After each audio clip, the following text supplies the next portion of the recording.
You've done quite a bit of research recently on how California's state government has been doing IT projects. Can you tell us more about it? Over budget, it's not delivering what they thought it was going to be, it's been delayed for years. And so we figured, that clearly there's a trend here and the problem's not getting solved. And what kind of projects did you see when you started digging? It's the most expensive project that the state has ever done, and it's still not completed. And you had some examples of ones that are not even working, right? The state ended up spending $500 million on this before they finally canceled it. It's just taxpayers' dollars, and they can always go back to the taxpayers for more or shuffle money around in the general budget. Is there a body inside the California state government that's actually auditing and watching these projects when they fail and reporting on them? The problem is that a lot of the time they will go through and find these problems, and then the reports just kind of collect dust on a shelf somewhere and never really get implemented. What do you think has to happen for these type of waste to go away in the California state government? It is frustrating, we've got Silicon Valley here within a couple hours of the Capitol, and we are kind of the center of the tech world, and yet the state government can't seem to do these large technology projects right with that. So again, it's going to be introducing more competition, it's going to take better planning, it's going to take better leadership and accountability.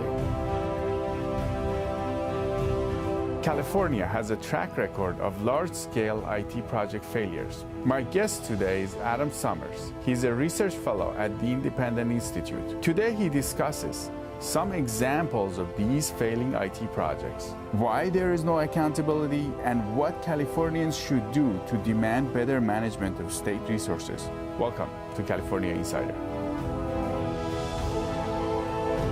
Adam, it's great to have you back on. Thank you very much. I appreciate the invite. So we want to talk to you about IT, technology, and California. You've done quite a bit of research recently on how California's state government has been doing IT projects. Can you tell us more about it? Sure. Well, we have a series of reports that we do called the California Golden Fleece Awards, and these are kind of targeted at various state and local agencies or projects that break the trust with the taxpayer, they waste money, they're inefficient, and so forth. And so we spotlighted the state's failures on IT projects. We noticed, going back really decades, this really goes back to the 80s, but even just in recent years, we would see over and over again the same kind of headlines. This state IT project is over budget, it's not delivering what they thought it was going to be, it's been delayed for years. And so we figured, that clearly there's a trend here and the problem's not getting solved. And so we wanted to spotlight some of those case studies and try to figure out where we could make some improvements so that we don't see more of those headlines in the future. And what kind of projects did you see when you started digging? Well, there's no shortage of examples. I mean, you could go back to, if you go back to the 1980s, the DMV started a project to try to upgrade their systems, and that was terminated after 7 years, and the project cost doubled and it still wasn't working. There was another case where the state was trying to update its child support systems and they actually took so long, they ended up terminating the project, and then they had to pay the federal government $1 billion fine because they had delayed so long in implementing this system. So it goes back a long ways. Some of the more recent ones, there's one that's called the Fiscal. It's basically the state's financial systems, budgeting, procurement, that sort of thing. And it's aimed at primarily helping to do some of the monthly financial reports and putting together what's called the Comprehensive Annual Financial Review. This is the yearly review that the bond raters will look at when they rate the state's bonds and decide, how risky they are and so forth. And the state auditor took a look at this project, which is supposed to update all these things, and they were saying, this is so ineffective that the state might not be able to put together its financial statements, and as a result, the bond rating agencies might lose confidence in the timeliness and the accuracy of the state's financial reports, And that could actually cost us, because if they downgrade the bonds, then it costs the state more to issue those bonds in the future. So this is not just an academic kind of exercise. There are actual real-world results. That Fiscal project I mentioned has been going on for about 15 years now, and the budget, or the cost estimate, has climbed up to $1.1 billion. So it's the most expensive project that the state has ever done, and it's still not complete. It was supposed to be finished in the summer, and when they realized they were going to miss their deadlines, they took a novel approach and basically said, well, we're just going to consider the project finished, but we'll have a bunch of other stuff to do after that deadline. So they're talking tens of thousands of man hours and some functionalities that were supposed to be included that are now just going to be pushed after the deadline, and the state will have to continue to pay more money to get those things fixed. So it's kind of an ongoing thing. And 15 years, I assume systems might be old, right? Is that? It's true, yeah. It's kind of frightening to know that there are some systems where the technology goes back to the 1960s, 1970s. And sometimes they have tried and failed to upgrade the systems. Sometimes they have upgraded them partially. But in a number of cases, it really is kind of ancient technology, which gets harder and harder to service because fewer people even deal in those kind of technologies anymore. And you had some examples of ones that are not even working, right? Systems that millions are spent on. Well, I think probably the longest running IT project is what was originally called the 21st Century Project. It's a payroll for the State Controller's Office, handling the payroll for the entire state employees. And this started back in 1999, so it was called the 21st Century Project. This was supposed to be kind of a novel name, but it's been going on so long that eventually they realized it was so outdated they had to change the name of the project. So now it's called MyCalPays. But yeah, that started way back then, and then I think in 2004 or so they had come up with an estimated budget of I think it was 120 something million dollars, and then that gradually grew to about 3 times that cost, and they still weren't able to get it working, and so they terminated the project in 2009. The next year they started again, took another crack at it, and then with the same system, same project, or a new? Same project. I think it was different contractors. I don't know if they were doing exactly the same thing. They probably had, made some alterations to what they had planned to do back in, the early 2000s. Mm-hmm. But so they took another try at it, but then within a few years it was clear that this one wasn't working either. In 2013 they did 8 months of testing on this new system that they were trying to put in place. And the auditor came back and said, there hasn't been a single payroll period where we haven't had mistakes either in people getting paid too much or too little, or not getting the medical coverage they're entitled to. And so, obviously this isn't working for the employees. And then after that came out, they terminated it again in 2013. But the idea is still lingering. They still want to upgrade the systems, and they still need to, because it just continues to get older and older. So Controller Betty Yee has vowed that, we're going to take another crack at it. But even she actually said to the Sacramento Bee last year, she said, I want to get the damn thing started. But even she acknowledged that it would be several years, after 2 probably years at the earliest, yeah. before that they could roll that out. So that'll be long after she's out of office. So we'll see. It just kind of keeps going. We'll see how long they can, keep the technology working. And what about the other one? There was another one on the courts, right? Yeah, it was dealing with the superior courts. So each county has a court system, and there are 58 county courts, and there were actually, I think, over 70 IT systems altogether covering these 58 county court systems. And so they wanted to integrate them more so that judges and law enforcement could have access to real-time scheduling information. People using the courts could make online payments and do some e-commerce type of applications and file documents electronically.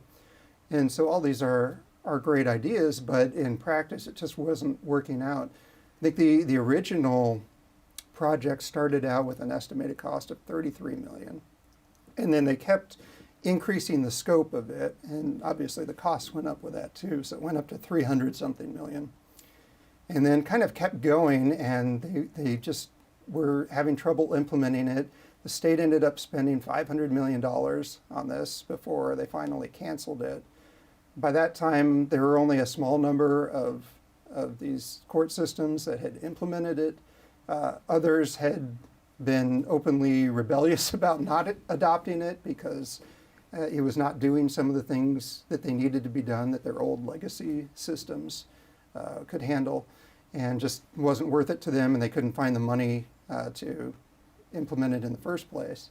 And so finally that project was killed again, with not a whole lot to show for it after spending $500 million. So that was a very expensive So when lesson. something like that happens, how does it work? How can you, I know IT is difficult. I actually have an IT services company. Sure. And I've built an IT company. I know the difficulties of doing IT projects, but how can you spend $500 million on an IT project and get nothing for it to show? How does it work in the state's eyes? Well, because it's not their money, basically. So there's a much lower incentive to kind of get the most value for your dollar. It's just taxpayers' dollars, and they can always go back to the taxpayers for more or shuffle money around in the general budget. So there's a big difference in incentives. We make a point in our report that we're not expecting every IT project to go swimmingly.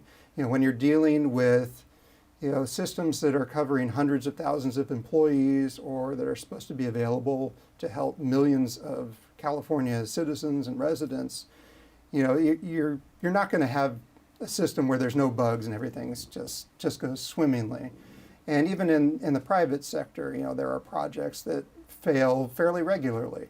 The difference in the private sector, though, is that they have much stronger incentives to minimize those losses. If they see something's not working, they'll look for an alternative solution because they need something that's going to meet their needs and not, completely bust the budget, or else they're going to go out of business. It's going to have some significant real-world costs to them, and they're going to have to, lay off employees or whatever.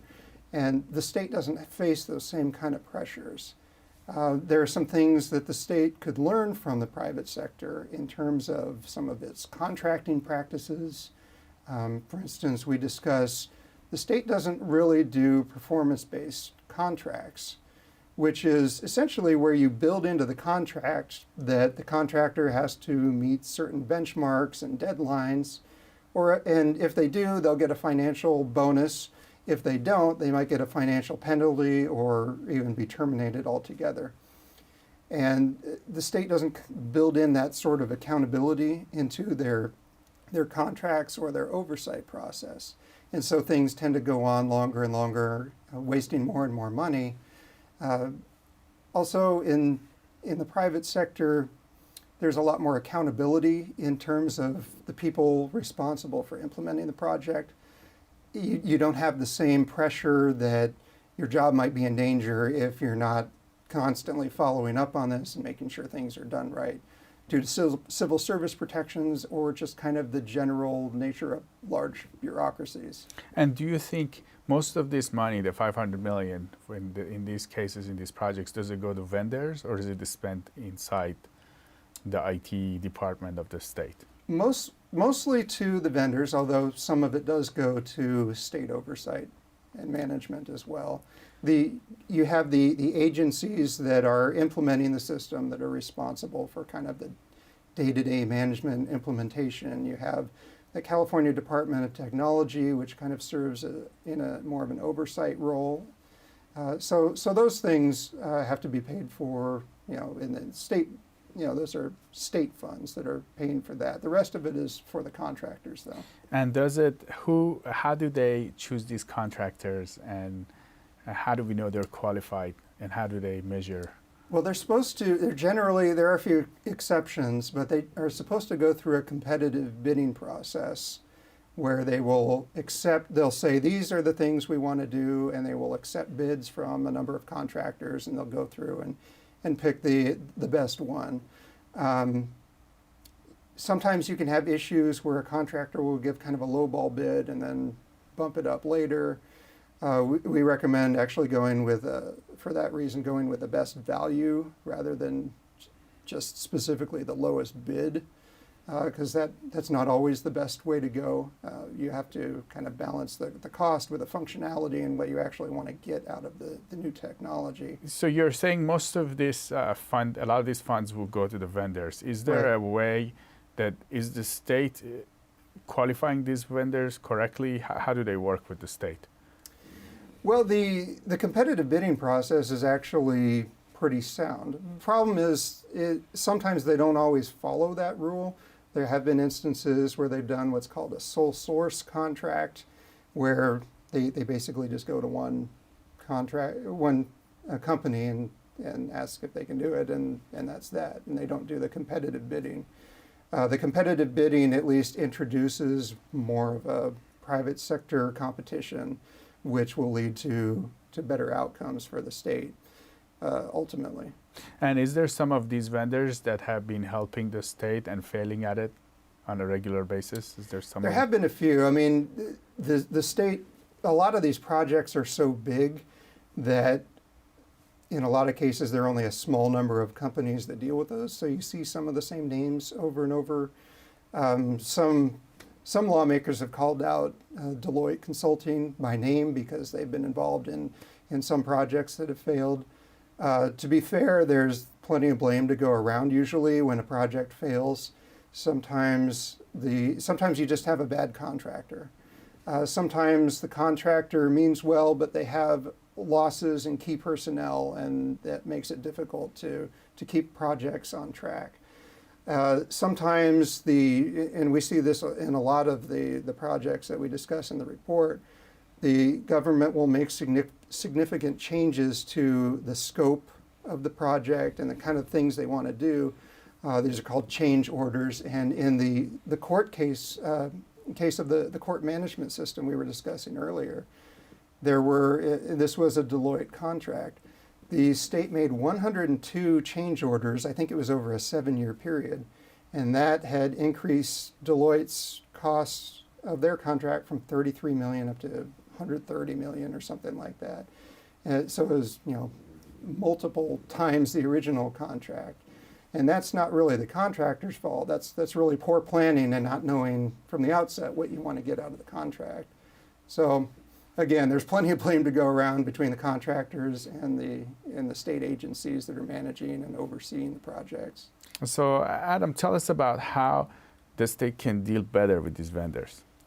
Sure. Well, one of the benefits of contracting is, in addition to generally being able to do projects at a lower cost than doing it in-house, is transferring the risk from the state, which means the taxpayers, to the contractor.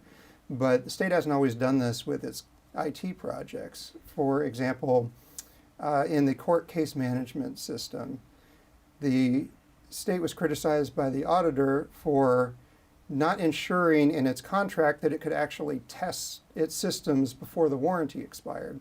So what happened was there was a warranty in place that the contractor offered, but the project got delayed, and then by the time they ended up testing the system, the warranty had expired, so then the state had to pay even more to go back and fix it later. That should have been on the contractor, and they should have ensured, from the outset that that was going to be the contractor's responsibility, but they didn't. There was another case where the Department of Consumer Affairs was trying to update and merge the systems for about 36 occupational licensing boards and bureaus. And for reasons that are kind of unknown, the only contractor that requested some addendums, I guess, to the requests that the department had put out when they did their request for proposals, the contractor came in with some other stipulations they wanted included, and they made it much more difficult for the state to terminate the contract. There were also some provisions having to do with the protection of intellectual property that exposed the state to more risk. And the state went ahead and not only selected this vendor, but they agreed to most of their demands, including some of these. And the auditor's like, well, why would you do that? You're supposed to be transferring the risk to the vendor, not taking on more risk for yourself. So these are a couple of examples of ways that the state kind of failed, but really should be looking to transfer risk to the contractors from the taxpayers. Is there a body inside the California state government that's actually auditing and watching these projects when they fail and reporting on them? There are a couple. The state auditor's office has done some great reporting. In fact, we use those reports as a source for a lot of the information in our report. The legislative analyst's office has also done some good auditing type of work and issued some reports. The problem is that a lot of the time they will go through and find these problems, and then the reports just kind of collect dust on a shelf somewhere and never really get implemented. So it's not that we don't know what a lot of the problems are, it's just that there isn't enough will or incentive to solve the problem. And that needs to come from the top. It needs to come from the upper management in the agencies that are implementing these programs. It needs to come from the governor. And to be fair, Governor Newsom has made technology more of an emphasis. He talked about some of these issues before he even became governor. He's described, we were talking about the DMV, he described the DMV's technology as Byzantine, and he famously criticized them for not being able to accept credit card payments at the field offices. So apparently they're still working on that, so maybe they'll get that done. He's also described the Employment Development Department's technology as antiquated, and put together kind of a task force to kind of go through and kind of identify the problems and start looking for some quicker solutions. So he has done some good things, but there are some other things that are, he started a new technology department or agency that basically replicated the same kind of agency that was created under the Schwarzenegger administration. So it's great that you're trying to do new things, but piling more bureaucracies on top of old bureaucracies isn't really going to solve the problem. What do you think has to happen for these type of ways to go away in the California state government? Well, again, I think it has to, part of it is you just need really good leadership within the government. Part of it is you need kind of a public outcry to put pressure on them. We've seen that a little bit with the Employment Development Department, since they're the ones that are responsible for issuing unemployment checks. And when lawmakers start receiving thousands and thousands of calls from their constituents saying, I haven't been able to get through to the EDD about my check for weeks, then you start to get some answers at least, and it puts a little bit more pressure on them. It's difficult because you are dealing with a large state bureaucratic system. And so some of these problems are just going to require a lot of leadership. Part of the problem, by the way, is that the state is so big and involved in so many aspects of everyone's life that it needs this technology infrastructure to kind of manage all of its activities. I wish we could have kind of a smaller government so that we wouldn't have to deal with millions and millions of constituents and so forth. I mean, California is difficult because it's such a big state in the first place. Short of breaking up the state, it's hard to deal with that problem. So again, it's going to be introducing more competition. It's going to take better planning. It's going to take better leadership and accountability. All those things are going to be necessary in order to get the state back on the right track. But it is frustrating, we've got Silicon Valley here within a couple hours of the capital, and we are kind of the center of the tech world, and yet the state government can't seem to do these large technology projects right without, sometimes they can't implement them at all, and even when they do, they're usually, delayed by years and hundreds of millions of extra costs. So Adam, tell our audience where they can see your report. Sure, you can go to the Independent Institute's website. It's independent.org, independent.org, and you can see all of our, we have a section for our publications. You can go down and find our Golden Fleece Awards and all of our other publications there. Well, thank you, Adam. Thank you very much. I appreciate it.